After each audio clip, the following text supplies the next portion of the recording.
بسم اللہ الرحمن الرحیم۔ چلیے پھر ہم آپ کو آج 325 نمبر سے آگے کی حدیث سناتے ہیں، شروع کرتے ہیں انشاءاللہ۔ اور اب زیارت بھی کرتے رہو، ہمارے سے مکے سے واپسی کی ہے، ریاض کے لیے ہماری واپسی ہے۔ صحیح بخاری حدیث نمبر 326۔ محمد بن سیرین نے بیان کیا، وہ ام عطیہ سے، آپ نے فرمایا کہ ہم زرد اور مٹیالے رنگ کو کوئی اہمیت نہیں دیتی تھیں۔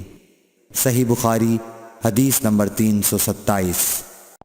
حضرت عائشہ رضی اللہ تعالی عنہا سے، جو حضرت صلی اللہ علیہ وسلم کی بیوی ہیں، روایت ہے کہ ام حبیبہ 7 سال تک مستحاضہ رہیں۔ انہوں نے نبی کریم صلی اللہ علیہ وسلم سے اس کے بارے میں پوچھا تو آپ صلی اللہ علیہ وسلم نے انہیں غسل کرنے کا حکم دیا اور فرمایا کہ یہ رگ کی وجہ سے بیماری ہے، پس ام حبیبہ ہر نماز کے لیے غسل کرتی تھیں۔ صحیح بخاری حدیث نمبر 328۔ حضرت عائشہ رضی اللہ تعالی عنہا سے روایت ہے کہ انہوں نے رسول کریم صلی اللہ علیہ وسلم سے کہا کہ حضور، صفیہ بنت حی کو حج میں حیض آ گیا۔ رسول اللہ صلی اللہ علیہ وسلم نے فرمایا، شاید کہ وہ ہمیں روکیں گی، کیا انہوں نے تمہارے ساتھ طواف زیارت نہیں کیا؟ عورتوں نے جواب دیا کہ کر لیا ہے۔ آپ نے اس پر فرمایا کہ پھر نکلو۔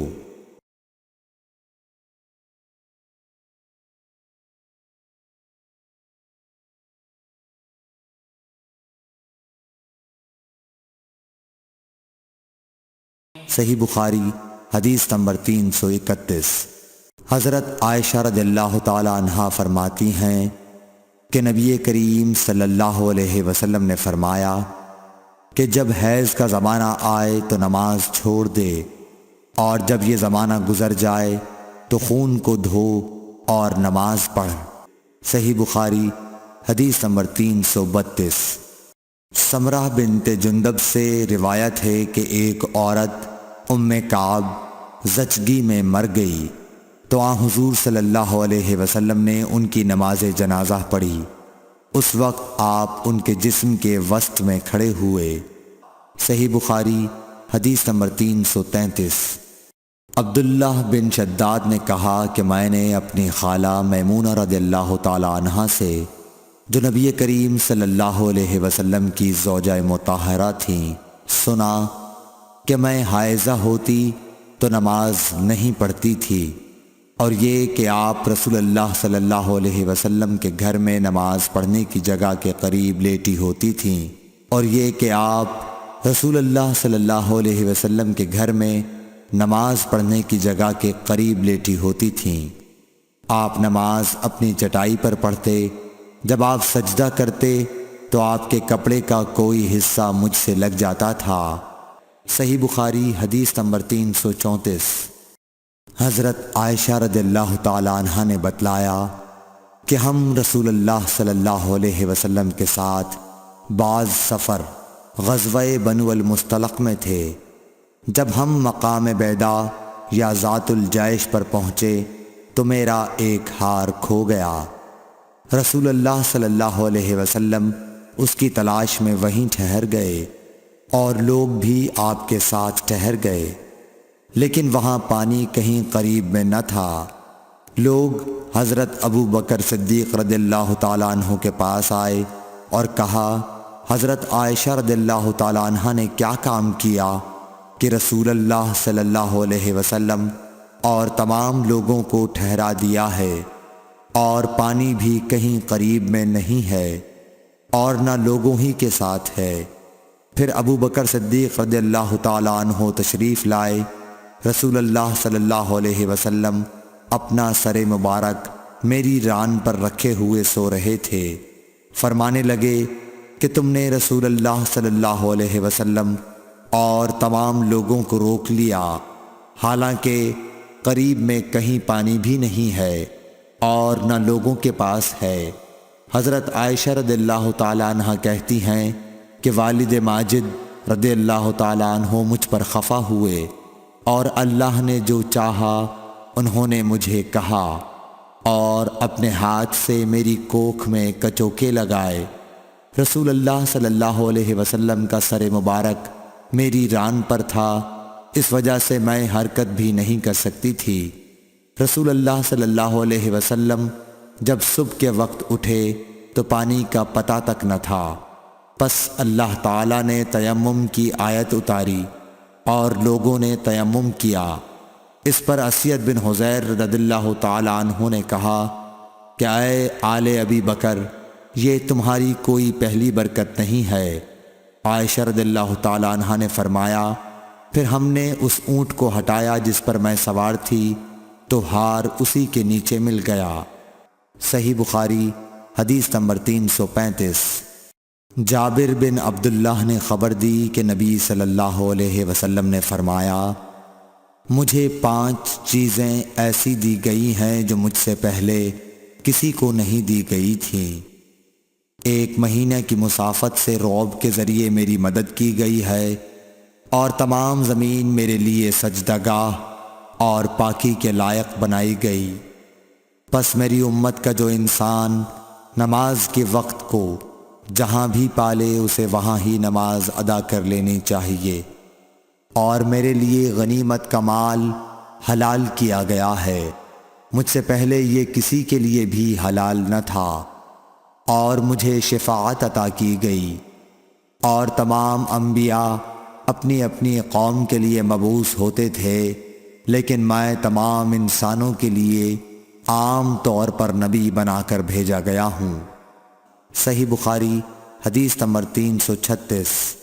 حشام بن عروہ نے اپنے والد سے روایت کیا، وہ حضرت عائشہ رضی اللہ تعالی عنہا سے، کہ انہوں نے حضرت اسما سے ہار مانگ کر پہن لیا تھا، وہ گم ہو گیا۔ رسول اللہ صلی اللہ علیہ وسلم نے ایک آدمی کو اس کی تلاش کے لیے بھیجا، جسے وہ مل گیا۔ پھر نماز کا وقت آ پہنچا اور لوگوں کے پاس جو ہار کی تلاش میں گئے تھے پانی نہیں تھا۔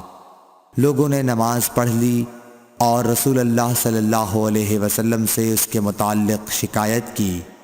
پس خداوند تعالیٰ نے تیمم کی آیت اتاری، جسے سن کر اسید بن حذیر نے حضرت عائشہ رضی اللہ تعالی عنہا سے کہا، آپ کو اللہ بہترین بدلہ دے، واللہ جب بھی آپ کے ساتھ کوئی ایسی بات پیش آئی جس سے آپ کو تکلیف ہوئی تو اللہ تعالیٰ نے آپ کے لیے اور تمام مسلمانوں کے لیے اس میں خیر پیدا فرما دی۔ صحیح بخاری حدیث نمبر 337۔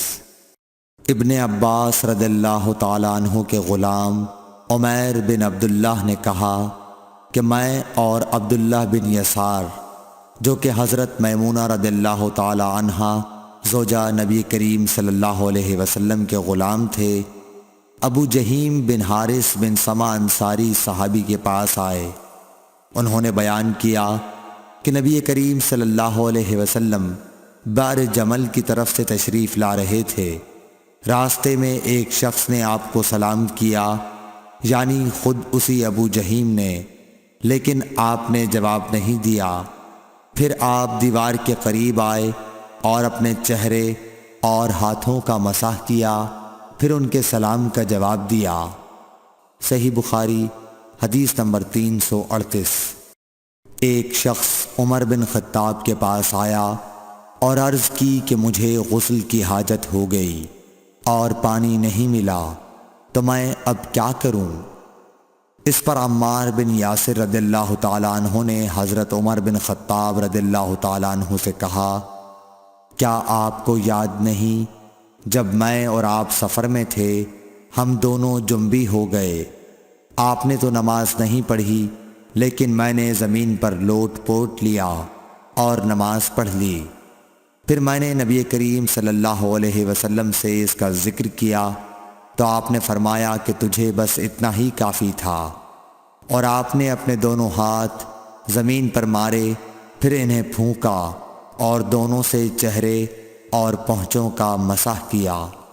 صحیح بخاری حدیث نمبر 339۔ عمار بن یاسر نے یہ واقعہ بیان کیا جو پہلے گزر چکا۔ اور شعبہ نے اپنے ہاتھوں کو زمین پر مارا، پھر انہیں اپنے منہ کے قریب کر لیا اور پھونکا، پھر ان سے اپنے چہرے اور پونچھوں کا مسح کیا۔ اور نضر بن شمیل نے بیان کیا کہ مجھے شعبہ نے خبر دی حکم سے کہ میں نے زر بن عبداللہ سے سنا، وہ سعید بن عبد الرحمن بن ابزہ کے حوالے سے حدیث روایت کرتے تھے۔ حکم نے کہا کہ میں نے یہ حدیث ابن عبد الرحمن بن ابزہ سے سنی، وہ اپنے والد کے حوالے سے بیان کرتے تھے کہ عمار نے کہا جو پہلے مذکور ہوا۔ صحیح بخاری حدیث نمبر 340۔